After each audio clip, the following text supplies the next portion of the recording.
It is a very sunny morning here at the Tijuana airport, just as our Uber left us off.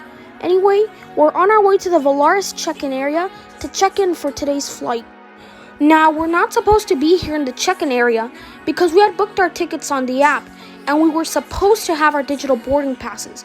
However, for some weird reason, my boarding pass wouldn't download, so we had to come to the check-in area to get my boarding pass, but this took an extremely long time, around 45 minutes, because of how crowded it was. However, I got my boarding pass, and after passing security, we were airside in the main terminal. We took a look at the departures board, and it looked like our flight, Volaris Flight 460, was on time for its 11:14 a.m. departure.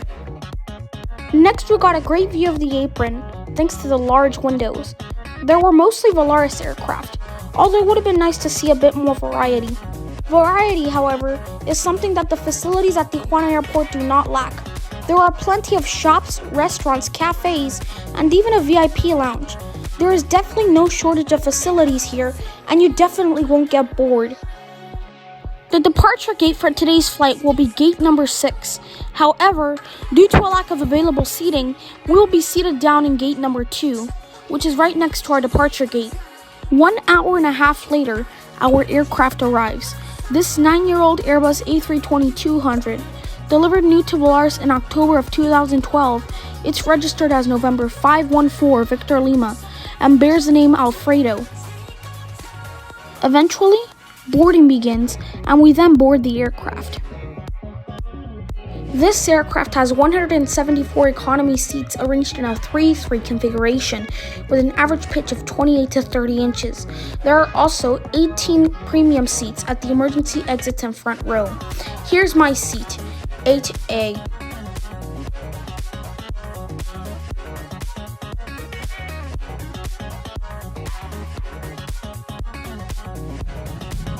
The pitch in these standard economy seats is quite tight, even at 30 inches.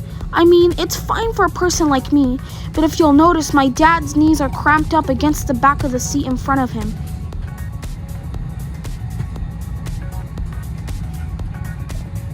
Tripulación a sus puertas, armar toboganes. If I could slow down the clock, I would. When I'm with you, I just feel so good. Every day, every single night. So for now, let's just take our time. Know that I got you on my side. Tell me I'll make you ready for the ride. Yeah, we all know making is the night. So let's just take our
Let's take a look at today's route map.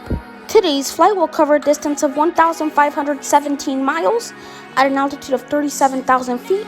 Total flight time will be exactly 3 hours. Let's review Volaris' service and product on today's flight. The tray table comes out from the back of the seat in front of you. Although some full-service carriers may have slightly larger tables, this one is still a pretty decent size and can handle a laptop.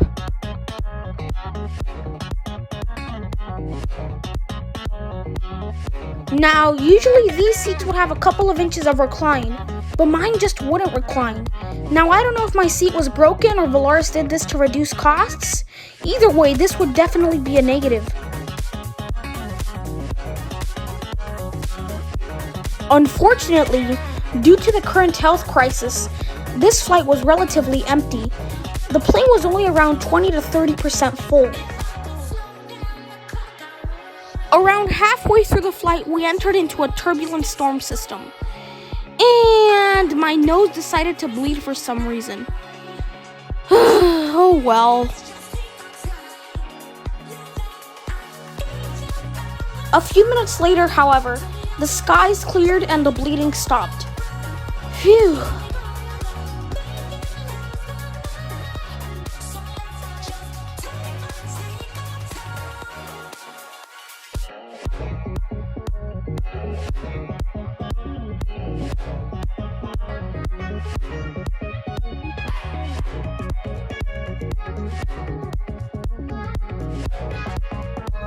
Two and a half hours after we departed from Tijuana, we began our descent into Puebla City, and the captain turned on the seatbelt sign.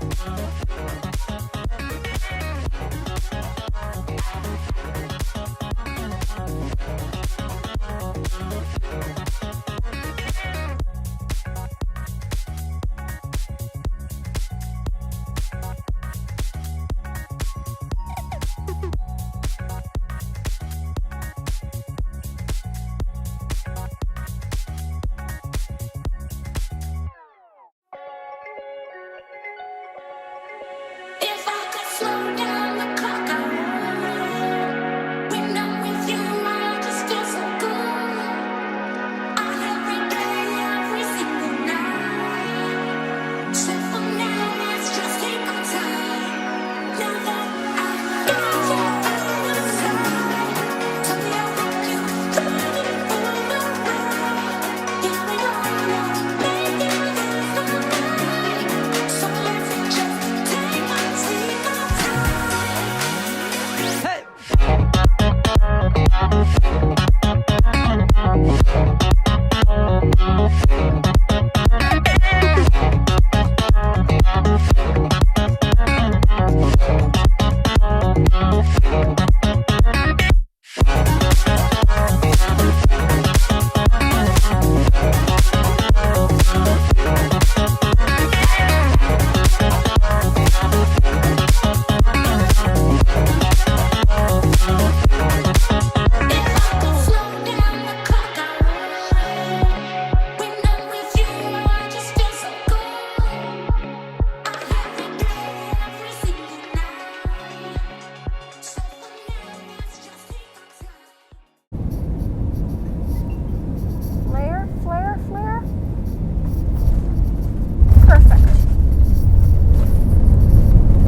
Here are my thoughts and tips about this flight.